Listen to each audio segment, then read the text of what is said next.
Bonjour et bienvenue dans le programme culturel du mois d'avril. Alors au programme, 3 films et un documentaire, on va dire un documentaire culinaire particulier, mais c'est pas vraiment un documentaire historique, c'est vraiment un documentaire culinaire. Donc on va commencer par les films, dont un qui est un coup de cœur, mais je vais faire par ordre chronologique de vue. Alors j'ai vu sur Canal+ Un homme en fuite.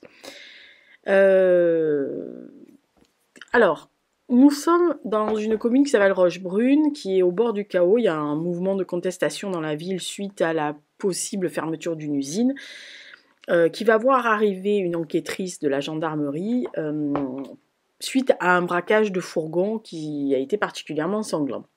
Alors honnêtement, j'ai décidé de visionner ce film principalement et honnêtement en raison de la présence de Léa Drucker, qui vraiment est une de mes actrices préférées, que je trouve toujours juste, toujours étonnante. Donc là, elle incarne une gendarme qui s'appelle Anna, qui arrive dans un village où la situation est particulièrement tendue, enfin c'est une petite ville, particulièrement tendue suite à un braquage donc d'un fourgon blindé et contigu entre guillemets à la fermeture d'une usine où il y a des salariés qui se sont mis en grève et donc ils affrontent la police très régulièrement. On soupçonne assez rapidement un certain Johnny qui est le leader de la lutte des salariés du coin contre la fermeture de l'usine, qui est un petit délinquant, qui a une espèce de four au bain des bois et qui concentre véritablement toutes les passions autour de lui, que ce soit amour ou haine. Et quand il disparaît, parce que de toute façon le film s'ouvre sur la disparition de ce Johnny, en fait disons son saut dans l'eau, donc on ne sait pas ce qui lui est arrivé, il disparaît et donc à ce moment-là tout s'enchaîne.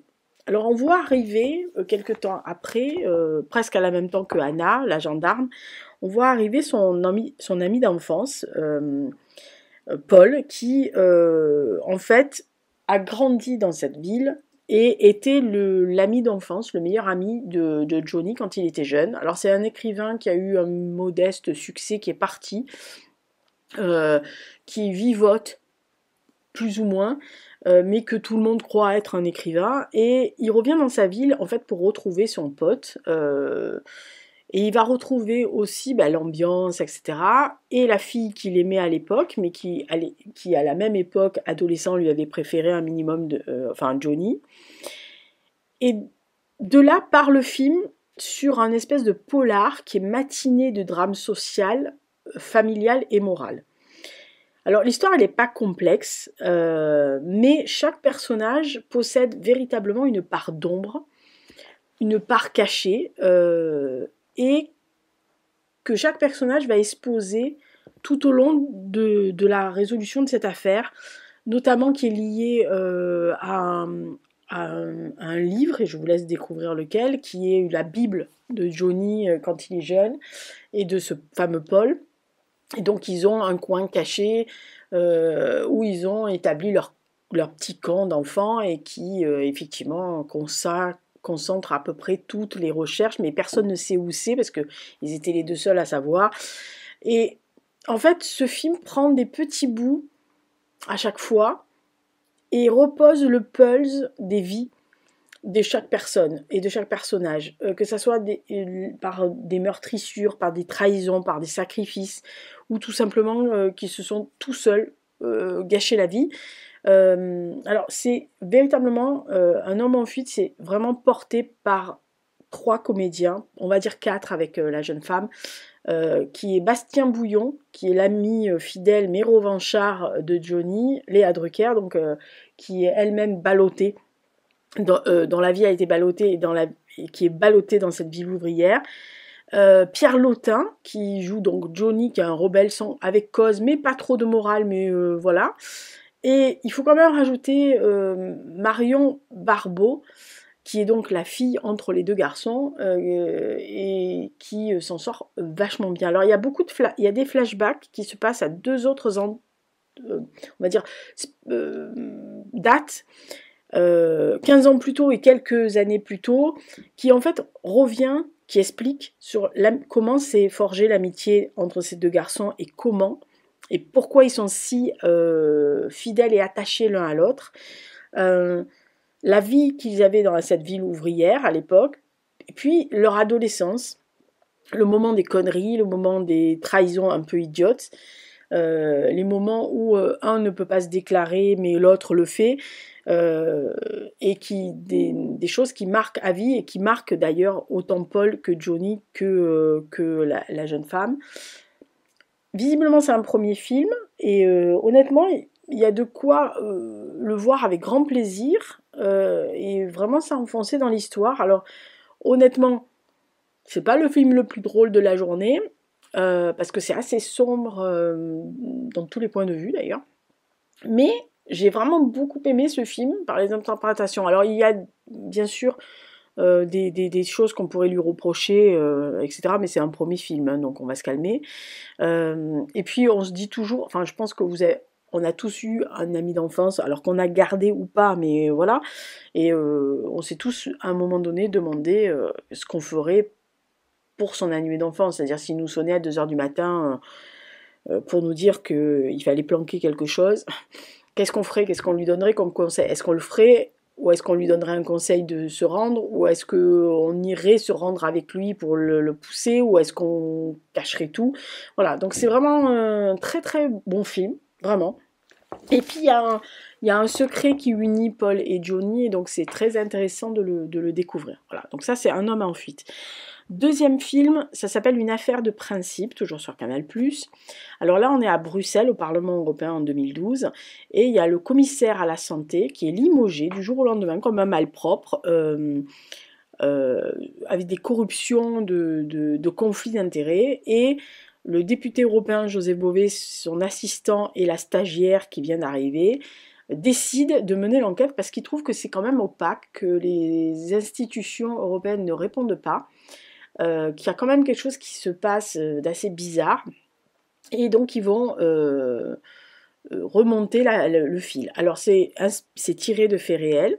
Donc c'est honnêtement j'ai regardé pareil. J'ai regardé ce film pour un acteur belge qui s'appelle Bouli Lanners parce que vraiment je l'aime beaucoup. Il est toujours carré aussi. Voilà, c'est vraiment des acteurs comme Léa Drucker qui sont toujours bons. Alors c'est tiré de faits réels. Et ça montre vraiment la volonté sans faille de José Bové et son assistant et sa stagiaire, qui est très déterminée d'ailleurs à vouloir faire un certain métier, pour démontrer en fait l'injustice qui est faite à ce commissaire européen chargé de la santé, qui est donc soi-disant limogé pour conflit d'intérêts avec le lobbyisme, le lobby du tabac, alors que bon, voilà, parce qu'en fait, il voulait à la base imposer une loi pour rendre le paquet de cigarettes neutre afin que il n'y ait plus de... Enfin voilà, il y a ces images assez horribles sur les paquets de cigarettes pour qu'il n'y ait plus de possibilité d'avoir de la pub pour les marques. Et donc vous vous imaginez bien que voilà, tout le film repose en fait sur les preuves qui sont assez difficiles à trouver, sur les interactions avec les politiques nationaux qui veulent pas du tout se mêler de ce genre de trucs, et puis il y a les conflits d'intérêts des commissaires européens, on voit que les grandes industries font du lobbyisme auprès de certains députés, donc alors sans les couvrir de cadeaux, mais voilà, ont des petites choses pour placer un stagiaire d'un cousin germain qui est stagiaire, etc. Jusqu'à la très grosse tête du Parlement, jusqu'au président du Parlement. Et tout ça va aboutir en fait à une directive anti-tabac qui va instaurer le paquet de cigarettes neutres. En attendant, ils ont fait tomber des têtes. Voilà. Alors le film est vif. C'est vraiment filmé comme un thriller politico-sociétal, avec la prestation vraiment géniale de Willy Lanners, qui est tout en malice, tout en sourire, tout en coups de gueule et en coups fourrés, mais des coups fourrés loyaux. Il ne fait pas des trucs sales, il le fait pour trouver. Il y a d'ailleurs un truc où à un moment donné, il est censé être dans une pièce surveillé par quelqu'un pour regarder un dossier qui est complètement truffé de ratures pour pas qu'il puisse... il est expurgé le dossier et en fait il se lève pour aller à la fenêtre parce qu'il dit qu'il a chaud et en fait il balance le dossier par la fenêtre pour que ses adjoints le récupèrent. Voilà. Donc c'est tout en malice comme ça. Et en déterminisme aussi, parce qu'il se dit que c'est pas normal de faire ce genre de choses. Alors c'est le genre de film qui peut soit vous réconciliez avec la vraie politique, soit vous énervez beaucoup, mais la vraie politique, c'est-à-dire celle qui lutte pour les électeurs et pas pour le petit arrangement entre amis et quelques billets en sus. Donc c'est très intéressant à voir, aussi les rouages du Parlement européen et le fait que y a des gens qui au quotidien se battent pour faire avancer les choses et d'autres qui sont là que par intérêt un peu personnel. Et enfin, troisième film, et là vraiment c'est à voir. Il n'est pas parfait, mais il est vraiment à voir. Ça s'appelle le numéro 24, c'est sur Netflix. Donc on est en Norvège, au début de la Seconde Guerre mondiale, quand les nazis envahissent la Norvège, et on va suivre la trace d'un jeune Norvégien qui va devenir une tête de pont de la résistance de son pays. Alors, honnêtement, j'ai regardé le film parce que j'ai étudié la Seconde Guerre mondiale et que j'ai eu connaissance à l'époque de Gunnar Sandstøby et de son raison de résistance, et donc du numéro qui lui avait été affilié, qui était le numéro 24. Et j'avais été épatée à l'époque par ce jeune homme, parce qu'il est tout jeune, qui va littéralement pratiquement porter la résistance norvégienne sur ses frêles épaules, et qui va prendre tout le temps des risques assez terrifiants mais très calculés. C'est quelqu'un de très calme, de très carré, qui a décidé d'être limite un moine pendant ces années-là, tant que les nazis ne repartaient pas de son pays. Et le film évoque donc l'itinéraire de ce jeune homme, que l'on découvre au travers d'une conférence qui est donnée par un vieux monsieur, donc le vieux monsieur qu'il est devenu. Il s'adresse à des lycéens qui vont apprendre au gré de son discours le parcours de cet homme, et qui au début sont très admiratifs, et il le dit, qu'il a 5 tiroirs dans son esprit, qu'il en a 3 qu'il ouvre très régulièrement, un qu'il ouvre rarement mais de temps en temps, et qu'il y en a un qui a été définitivement clôturé le 8 mai 1945 et dont il n'a jamais parlé. Et nous, on voit sa décision d'ouvrir tous ces tiroirs, sauf le dernier, mais on sent qu'il y a quelque chose. Et il y a des flashbacks, c'est-à-dire quand il rencontre, alors au début on a le vieux monsieur, puis il raconte, et donc on tombe sur la jeunesse, et donc l'acteur qui joue le jeune, Gunnar, et c'est construit à 2 époques. Et entre 2 scènes d'action, donc de la scène de la résistance et des années 40-45, il y a des scènes un peu plus intimes. Ça change de décor, il y a des dialogues, c'est très très bien fait. Le déroulé est vraiment captivant. Et d'ailleurs, on se demande qu'est-ce qui peut cacher. Et vraiment, pratiquement jusqu'à la fin, vous demandez qu'est-ce qui se cache dans ce tiroir numéro 5 qu'il estime. Et donc vraiment, l'acteur, donc, qui s'appelle August Wittgenstein, qui est vraiment un formidable acteur dans ce rôle-là. Je ne sais pas s'il a fait autre chose, mais en tous les cas, pour Gunnar Jørn, il est plein de fougue, mais il est une fougue maîtrisée. C'est-à-dire que c'est une tête froide, il a une volonté, il calcule les risques, jusqu'à aller à l'effacement de soi complet, c'est-à-dire qu'il se fond dans sa lutte, et il ne veut plus rien autour. Il ne se lie avec personne, il écarte tout le monde. Parce que c'est un jeune homme qui est rentré en résistance comme en fait un autre rentrerait dans les ordres. C'est exactement ça, c'est un ascète de la résistance, et il prend sa mission tellement à cœur qu'il se coupe de ses camarades, il ne voit que le but, c'est-à-dire bouter les nazis hors de son pays.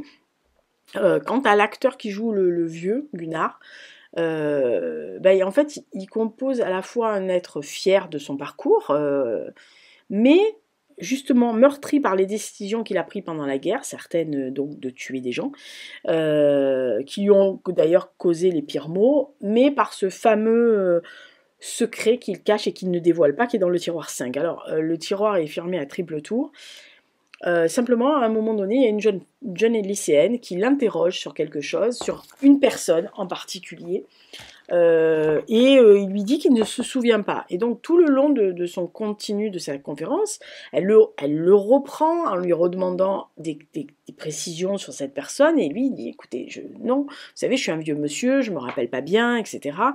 Euh, voilà, mais on sent que il y a quelque chose. On ne sait pas quoi, mais il y a quelque chose. Et après, cette jeune fille lâche l'affaire. Voilà, la conférence se termine et elle vient juste lui demander de dédicacer son livre, tout simplement. Voilà, et il lui dit je suis désolée, je n'ai pas de renseignements, etc. Donc elle lui dit quelque chose, je ne peux pas vous raconter. Et donc à ce moment-là, on va dire que tout lui explose à la figure. Et alors la dernière scène est d'une émotion absolument rare. Il suffit d'un geste et d'un regard. Et je peux vous assurer que si vous n'avez pas la larme à l'œil, c'est que vraiment vous n'avez pas de cœur. On est bien d'accord sur la question.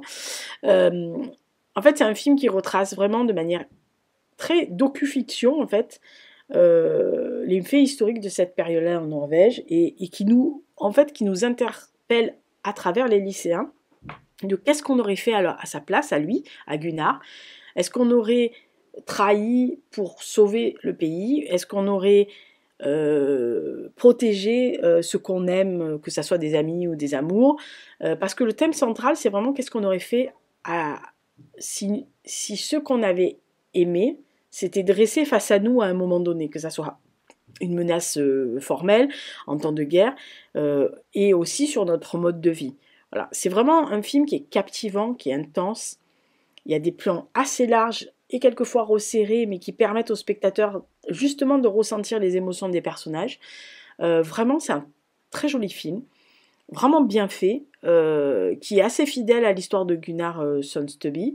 Et franchement, si vous ne connaissez pas trop cette période-là, notamment la résistance en Norvège, il faut y aller, quoi. Voilà. Après, c'est comme tout film de guerre, hein, il y a des moments où c'est un peu plus abrupt, mais bon, voilà, c'est comme ça que ça se passe. Mais la fin justifie véritablement la vision de ce film-là. Et on finit par le documentaire culinaire. Alors, je suis tombée par hasard sur un documentaire sur Disney, qui est en fait géré par Anthony Porowski, qui est un cuisinier, un chef, et qui va proposer à des célébrités de partir en voyage à la découverte non seulement de leurs ancêtres, mais surtout du patrimoine culinaire de leur famille. Et en fait, il leur demande quel est le plat familial qui a été transmis de génération en génération. Et de là, il va remonter l'histoire de leurs ancêtres et on va voir que ce plat, en fait, révèle quelque chose sur notre identité familiale. Sur nos ancêtres, sur ce qu'ils étaient, ce qu'ils ont fait et comment ce plat s'est propagé. Alors, honnêtement, pour l'instant, je n'ai vu que les épisodes qui sont avec Florence Pugh, donc l'actrice anglaise, because cuisine anglaise, because j'adore ça. En plus, elle parle de quelque chose. J'ai vu Justin Theroux, qui est en Italie, et donc j'ai vu James Marsden, que j'aime beaucoup, qui est en Allemagne. J'ai trouvé le concept très intéressant et surtout assez adorable, parce que ce plat familial, puisqu'ils nous laissent rentrer dans leur famille, hein, dans la cuisine de la famille, qui est transmis de génération en génération, et ce côté retraçage de la généalogie de l'invité, qui va retrouver des ramifications qui expliquent le plat. Et moi j'ai trouvé ça vraiment un bon concept de mêler la cuisine, qui est généralement quand même le point central d'une famille, et la généalogie. Voilà. Alors, l'épisode avec Florence Pugh, donc, elle est spontanée, je ne sais pas si vous la connaissez, mais voilà, c'est une fille qui est spontanée, elle est brute de décoffrage, elle est cash. Et notamment quand elle découvre une ancêtre qui s'appelle aussi Florence Pugh, et alors elle est là, quoi? Mais je suis pas la seule. Et voilà. Et en fait, elle regarde sa lignée qu'elle connaissait pas du tout et les coïncidences qui sont familiales par rapport à ce fameux Yorkshire Pie qui prépare depuis des générations, qui se passe depuis des générations, et ce fameux déjeuner typique britannique qui est le Sunday roast, et si vous avez jamais testé ça, il faut. Parce que généralement, c'est de la viande rôtie, du Yorkshire pudding, donc c'est une espèce de petit pain, là, machin, pour la sauce. Vous avez des pommes de terre rôties, la sauce gravy, qui est un must, hein, on est bien d'accord sur la question. Et tous ces petits détails, en fait, mènent Florence, sa mère et sa grand-mère, à remonter dans l'Angleterre et à découvrir qu'un de leurs ancêtres tenait un pub et qu'il a, en tant que pub, eh ben, il était cuisinier et il servait ce fameux Yorkshire Pie. Et donc voilà, il était même passé dans le journal pour ça, etc. Donc c'est des choses qu'elle ne connaissait pas et c'était assez, oui, émouvant de la voir à la fois remonter le temps avec ses ancêtres, mais remonter aussi dans la façon dont il se nourrissait. Pareil pour Justin Theroux, il se promène sur les routes d'Italie de la région d'Émilie-Romagne, sur les traces de sa nonna, notamment de plats de sa nonna. Et en fait, au début, dans la collection, enfin, dans l'histoire collective de familiale, on lui avait dit que c'était ça, etc. Puis en fait, il va retrouver des racines assez étonnantes et un endroit où il y a des marches d'escalier devant une maison qui vont être très émouvantes pour lui. Et il va découvrir plein de choses, notamment il y a des discussions culinaires très savoureuses dans cet épisode. Alors peut-être que c'est ma partie italienne qui a été titillée par certaines bouffes, mais voilà, c'était très intéressant. En plus, un mec pareil, c'est un mec franc du collier, il est un peu roots quand même, voilà, il est brut aussi de décoffrage, c'est un biker, enfin voilà, on voit que c'est rock'n'roll Justin Theroux. Voilà, donc c'est assez marrant à voir. Et pour James Marsden, c'est en fait, il est du Texas, donc en fait, quand on le découvre, ils sont en train de faire un barbecue typique texan, enfin voilà, avec sa maman, qui explique que voilà, ils sont de cette période-là. Et lui, il va faire remonter ça jusqu'à faire un grand écart entre le Texas et la Bavière, qui est le berceau de sa famille. Et il y a une grande tendresse à comprendre la venue et l'implantation des Allemands qui étaient persécutés vers le Texas et le fait qu'ils ont amené leur tradition culinaire. Ils sont venus avec la viande, ils sont venus avec certaines choses. Et le fait que la tradition perdure dans sa famille, il en est assez étonné d'ailleurs, il ne se pensait pas du tout comme ça. Franchement, c'est une série très intéressante qui donne envie de se plonger dans les recettes de votre famille et deux, dans votre généalogie. Alors moi, c'était déjà fait pour les deux, mais j'ai vraiment bien aimé. Après, il faudra que j'aille voir les trois autres parce que même si je suis moins intéressée parce que je les connais pas en fait comme... S'il y en a un que je connais quand même, que je vois qui c'est, parce que je l'ai vu dans un film ou deux, mais c'est comment il s'appelle Henri, je sais plus quoi, très joli garçon, mais les trois autres, je les connais moins. J'irai voir parce qu'il y a des cuisines un peu, il y avait une cuisine qui est un peu asiatique, enfin indonésienne ou asiatique ou quelque chose comme ça, l'autre qui est en Afrique. Voilà, donc je trouve que c'est très intéressant de voir, aussi de les revoir manger et aller voir sur place et manger typiquement le plat qui est à la base de leur plat familial et c'est assez émouvant de voir ça. Voilà. Donc bah écoutez, c'était le programme culturel du mois, sachant que en cours, bah, il y a Andorre saison 2. Voilà, là je me suis arrêtée de vivre.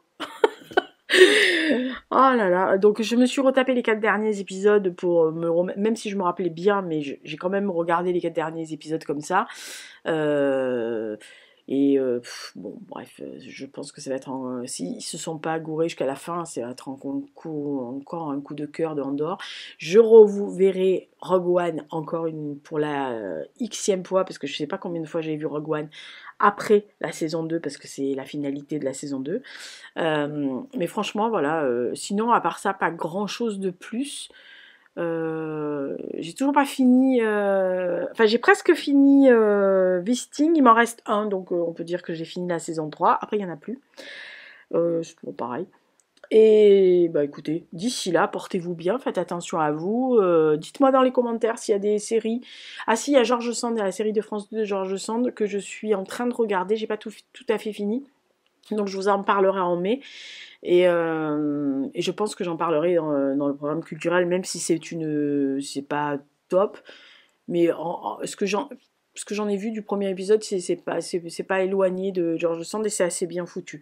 Voilà, donc après, on verra ce qu'il en est pour l'entièreté de la saison. Écoutez, on se quitte pour aujourd'hui. Prochaine vidéo. Alors c'est soit la pile à lire, soit de mai, soit le point lecture d'avril. Ça dépendra où j'en suis dans mes lectures. Voilà. D'ici là, portez-vous bien, faites attention à vous et on se donne rendez-vous à la prochaine vidéo. Ciao!